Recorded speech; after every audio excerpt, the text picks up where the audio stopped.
when no one's looking.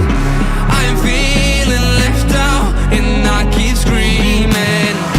No one ever understands it. Feels like I became Atlantis. Hidden from the world, I'm looking for a way.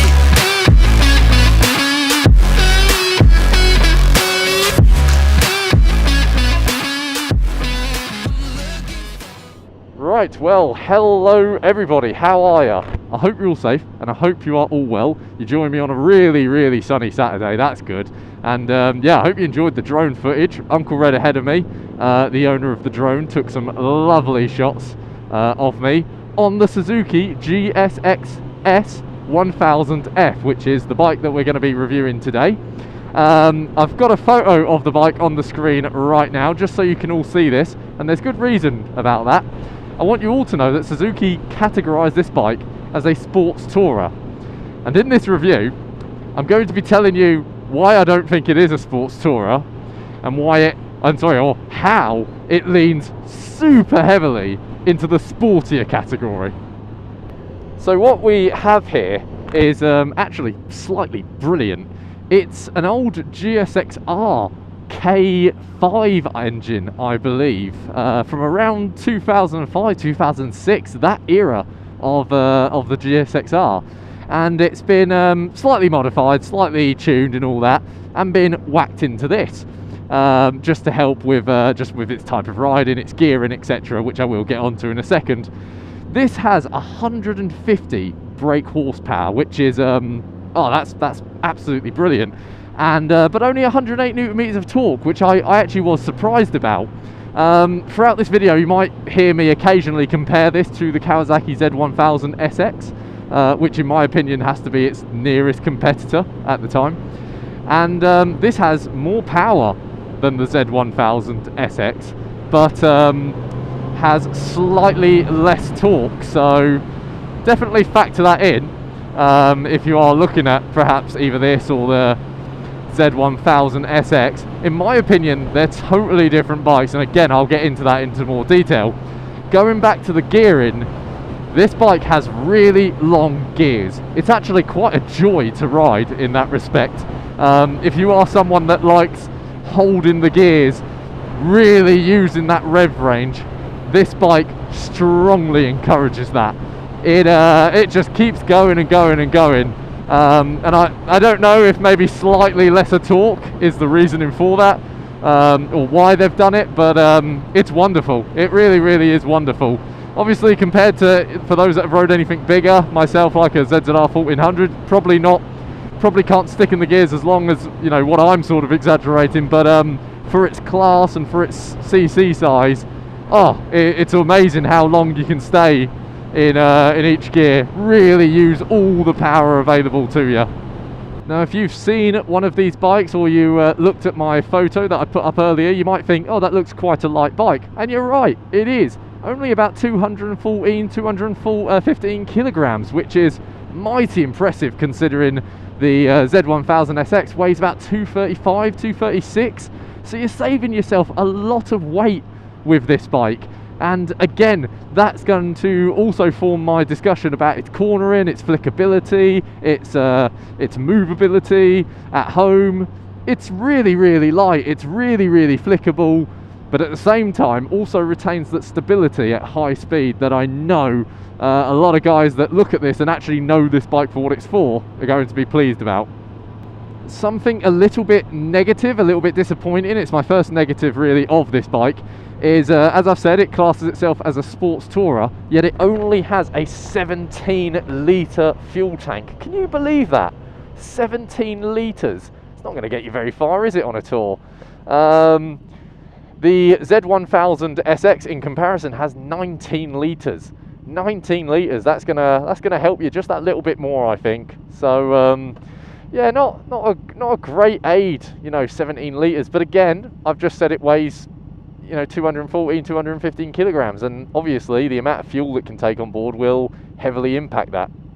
We have a seat height of about 810 millimeters, so slightly smaller than the 1000SX, but only slightly smaller, nothing really in it. I'm 6'2", with a 31-inch inside leg, so yeah, I have absolutely no problem flat-footing this bike, but I don't really have an issue flat-footing many bikes. But if you are perhaps on the shorter side and it's between this and the Z1000, you know, just know this does have a few inches off it.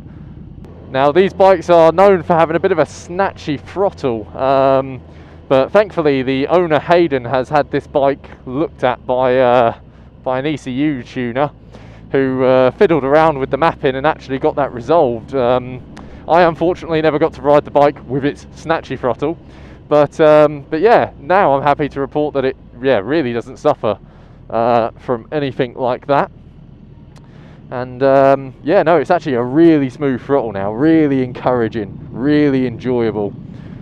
So yeah, if you do own one or you're thinking about owning one, definitely perhaps get that throttle looked into if all the owners claim it's as big of a problem as they do. I've noticed this engine can get a little bit warm, if especially if you're going to be sitting in sort of traffic like this. But yeah, after a good ride, it's it's very, very warm, to say the least. If you are one of these people that rock up, you know, to your house or whatever it is, and you flick the kill switch rather than turn it off by the ignition, the fan, which actually is on at the moment, if you can hear that, yeah, the fan actually does turn on.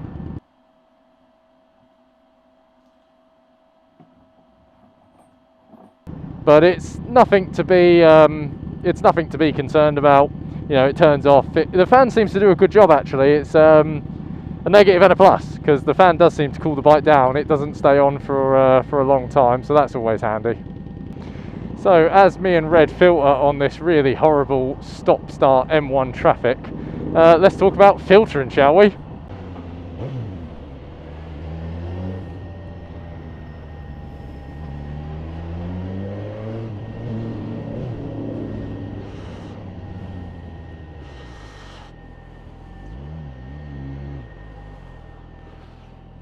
Now, this bike is so flickable, and I'll explain that a little bit later on in the cornering section. But yeah, I think it's light sort of steering, it's lightweight, the handlebars, again, which I'll get into a bit later, they all help it. They all aid this bike with its filtering. It's quite effortless, really, because you just want to bounce it in between all the cars. So if you were to use this to get to and from a workplace, honestly, I think it'd be great for something like that. Great for maybe, it might be a bit much for like a town or I don't know, perhaps a city, because why would you need 1,000, maybe, especially if you're not going to take it outside of the town, outside of the city. But yeah, for getting to and from work, need to do a bit of filtering, yeah, can't fault this bike actually, it's perfect for it. Right, so let's talk about cornering, flickability, shall we? Oh no, there's a bunch of cars here. I don't want them to ruin my run through here. This is so fun. I'll tell you what, I'll move into the right because that car's taken forever. Look at that, down right, down left. I'm going to move into the left lane, down left again, down right. Oh my goodness, scrape a toe into that right lane so I can beat this Peugeot. Make sure he doesn't cut me. Across there. Oh, look how much fun that is. Look how much fun that is. I love this bike round the bends. It's just so light and flickable. If I'd done that on the ZZR, I'd have probably barged one of those cars off the road. Now, I've already spoken about filtering and how the bike uses its light steering, lightweight, manoeuvrability to its advantage, and the same really applies for corners and roundabouts. It's just so nimble, you know. It puts a smile on your face to throw it into a bend, and it is super stable, so stable in the corners. I trust it to no end. If you're used to big heavy sport tourers, or possibly like the hyperbikes like the ZZR and the Booster, then this will be it's such a relief. It's effortless, really, to throw it into a corner. And yeah, I think they've nailed that. I really do. I think it's a 10 out of 10 for cornering. Right, let's talk suspension. if you lived around somewhere like this, I would not recommend this bike because it's a hell of a battle. It's a workout. It's a fight to oh my god, this road's bad, so it might not be a fair test, but the suspension of this bike does not help it at all. Oh my goodness.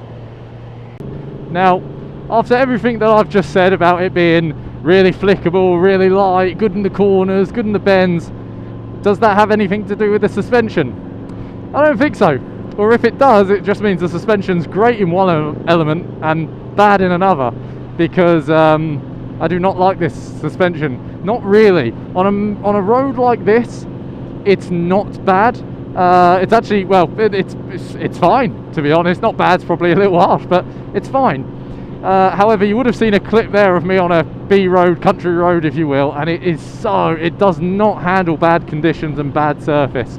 The suspension is very stiff. It is fully adjustable. I don't think any adjustments, having it, super hard, super soft, I don't think it's going to make the world of difference. I really don't.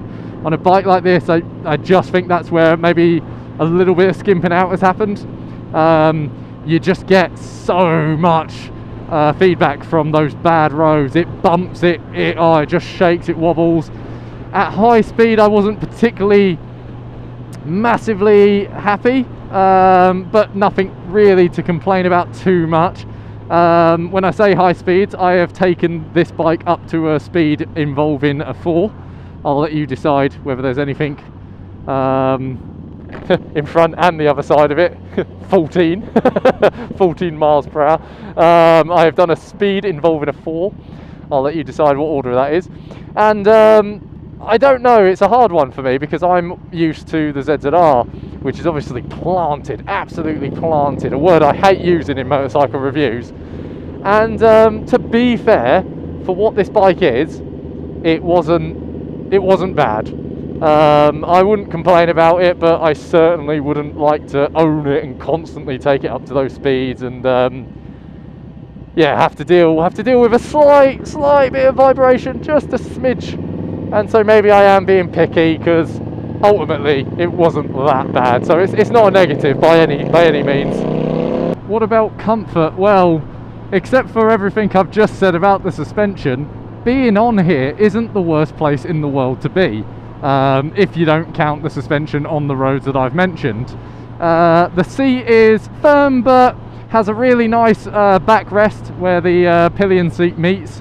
I'll get onto the pillion seat in a little while, but yeah, for the rider it isn't a bad place to sit. The foot pegs are lower than on a GSX-R, a Gixxer, so your legs are, they're a lot more stretched out. The pegs are actually further forward as well, so you haven't got that oh god, there's a pink beetle there that red that red spotted. So yeah, your pegs are slightly more forward, so legs are really nice. They are a bit behind me, the knee does bend, but that's all sport tourers really do that, so I'm quite happy with it. Up here, gone are the clip-ons from the Gixxer, and we have a nice flat bar, which is really wide, really presentable. It gives off a good amount of presence. Yeah, I feel really planted. I'm nice and upright. These bars really make you really upright. There's no hunched over the tank. It's not. That's probably the only thing about this bike that takes it towards the touring category, is this seating position. It's very natural. The screen here I probably would like a little bit higher, being 6'2", but it's adequate enough.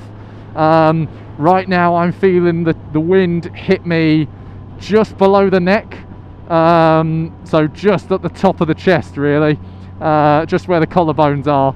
So would I want to do it would I want to deal with that for a long ride? Probably not, hours and hours and hours on end, and if I did, a few stops along the way would be nice, but I'm not going to badmouth it too much. The comfort of the bike isn't that bad, and the seating position is really favourable. I would say favourable. One of this bike's major selling points is its brakes, especially that front brake. It has got a 4-piston Brembo caliper with Brembo discs, and it's exceptional. It honestly is one of the best brakes I've ever had the privilege to use on a motorcycle. It just, you can be any speed you want, giving it some, you know, desperately need the brakes. You should never really put yourself in a position where you desperately need the brakes, but you never know. And they are wonderful. They are truly magical brakes. The rear just has a single piston Nissan caliper, so they've definitely skimped out a little bit on the rear, but you know, it's not the end of the world because you only should use the rear for manoeuvring and whatever have you. But that front brake, oh my goodness, that is brilliant. It's a beautiful stopping experience. Let's talk a little bit about the dash and the instruments up here. It's rather basic, but I'm a big fan of it. This display here, you've got a lot of information. You've got a fuel gauge, you've got your range, your trip, your miles per gallon, your averages, that sort of stuff. You have a temperature gauge, which I absolutely love. They don't include that enough on bikes anymore. Gear indicator, rev range at the top, and it gets nice and big. The 5 and the 10 are highlighted. It's really clear to see in the dark. Your total mileage and the time. Honestly, oh, and your speedo obviously digitalized. If it ain't broke, don't fix it. That's what I always say. Standard buttons around. You know, here you've got your hazards, which again, it's so nice to see. It's nice to see hazards on a motorcycle. Not all bikes have it. You'll see here there's a mode and a select button.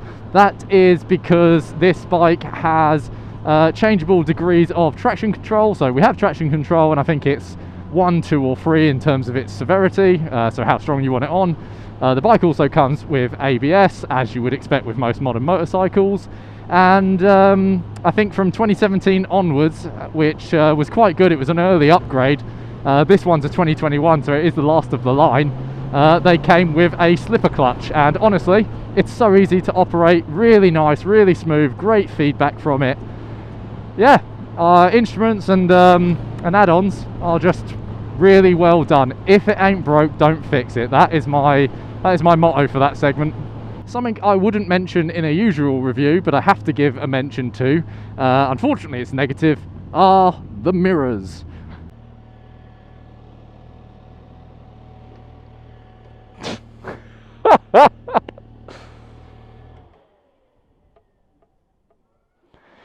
I am not a fan of this mirror at all. Look at it. It's, oh god, I can't even turn the, hang on, there we go. Oh Jesus Christ. Right, let's ask maybe if someone has a spanner. Either that or I'm just going to have to tighten it there and just wait till I get home. Who needs a right hand side mirror? That's so... Huh? You broke it. I didn't break it, it's... I didn't, it's just shit. It's just a crap mirror.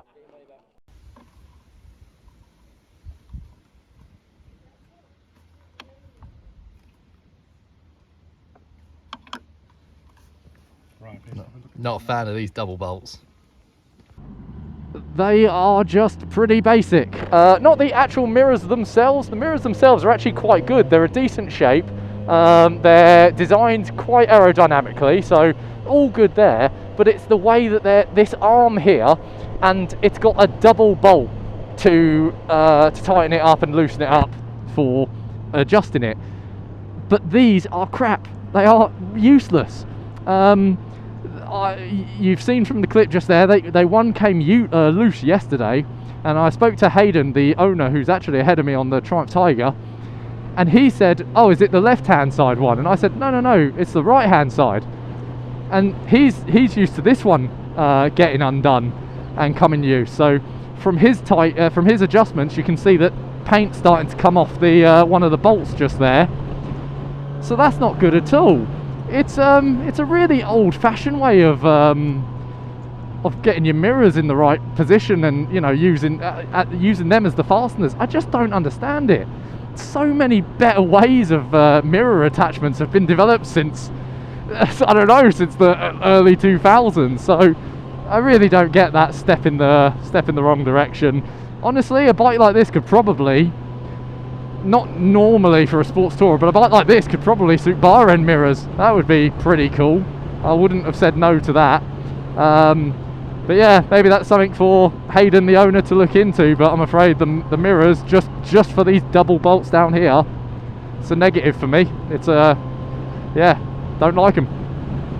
I want to just briefly talk about its deceiving looks, because from half of the bike it actually does pass off as a sports tourer. You have this really nice faired area, really aggressive nose cone, mean, sporty, intimidating. I like it a lot. But at the rear, if you were to cut the bike in half, that looks like the rear off a super naked bike. It's very aesthetically pleasing, it looks nice, it looks mean, but it's not sports tourer territory. This pillion seat is too small. Would you want to take your significant other, your family member, your friends on a long distance tour? I don't think so. Not on that seat, not at all. The bike has a bit of a confused identity in many respects. It's amazing, it's an awesome machine, but it's it just isn't what it says it is. It's not a sports tourer. There's also no hard luggage options available on this bike. There is nowhere to put hard panniers. So if you were to buy this bike as a sports tourer, as it is advertised, you would have to buy soft luggage, so throw over panniers. And I'm not saying they're not great, you know, there's some really good ones on the market nowadays, but it's not what you buy a sports tourer for. So yeah, I think it has a bit of a confused identity. It's very pleasing on the eye. I love certain things about it, and that exhaust would have to go if I owned one of these. That rear hugger would have to be an extended one, maybe carbon fiber, that sort of stuff, just to neaten it out. But yeah, I don't know. Just because it's good looking, does that mean it should sell? Or does it have to have the practicality that a sports tourer should have? So let's try and wrap this bike up, shall we? What do I think of the Suzuki GSX-S 1000F? Well, I think it's a fun, quirky, unique bike. I really do. Does it fit sports tourer category? Probably not. No. If I was after a sports tourer, I would not have this over the Kawasaki Z1000 SX. Not at all, not any day of the week. I see this bike more as either a comfortable sports bike or a faired super naked bike. That's just the way it is. It's not perfect, it has some minor flaws, but minor flaws. What it does do really well is it corners absolutely superb. It's so light, it's so nimble, it's so flickable, and it just inspires confidence around every bend. It's so stable, you can keep on that throttle, the grip is superb. The engine itself is absolutely brilliant. I love the fact that Suzuki used an old K5 Gixxer engine. I mean, how did they find that? Was it just lying around? They went, we can make a bike out of that. It's bloody fantastic. The power that this delivers and the way it does it, honestly, can't put anything wrong with that. The brakes are exceptional. There's its downfall, the bouncy suspension, but hey ho, it is what it is. Yeah, brakes are absolutely exceptional. Can't fault them at all. And also the comfort. It's a really comfortable bike to be on. I could probably do many happy hours in the saddle on this. Yeah, not a tourer. I know I'm saying happy hours in the saddle, I know I'm saying long distance, but it's not a tourer. It will never be a tourer. I would probably have older tourers over this if I was buying a sports tourer. I'm talking about the Triumph Sprint ST or the Triumph Sprint GT. But if I was in the market for a really enjoyable sports bike that wasn't going to absolutely destroy my wrists and my back, I don't think you're going to find anything better in the market than one of these. Unfortunately, it is a sports tourer. That's what it's been categorized as. That's what it's been labeled with.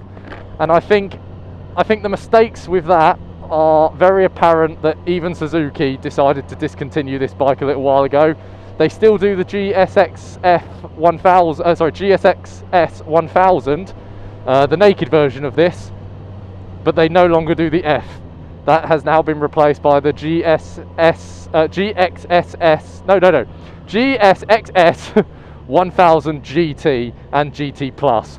Dedicated sports tourers with hard luggage, great pillion seats, that sort of stuff. This bike has its place, and value for money, I think you get a lot of bike and with a great potential and a lot of fun. It puts a smile on your face. I can see why Haydn and Ali got this. I really can. It is enjoyable. Guys, that's going to just about do it from me today. The sun is up, it is out, it's here to play. We're off to go and get a nice refreshment. I hope you guys have enjoyed this video. I hope what I've said has made sense. I hope it's for those owners out there that might be watching this. Let me know in the comments, did I get anything wrong? What do you think? You know, feel free to disagree with me. I'm all open to discussions. I've got to give a huge thank you, a huge shout out to Haydn and Ali for letting me borrow this bike for about 2 weeks it's been now. It really has been an experience, a great experience, something totally different from my ZZR 1400, which has been off the road just for a little while. So yeah, no, like I say, if you enjoyed the video, why not give it a thumbs up? Whatever you do, definitely comment. I always want to see comments. If you're new to the channel, consider subscribing. It really does go a long way to helping me out. Video updates, all the regular updates on what I'm doing, what I'm up to, can be found on Instagram at TheRhythmicBiker. Why not head over there, drop me a follow. And yeah guys, that's going to just about do it today. So thank you so much for watching, and until the next time, cheers.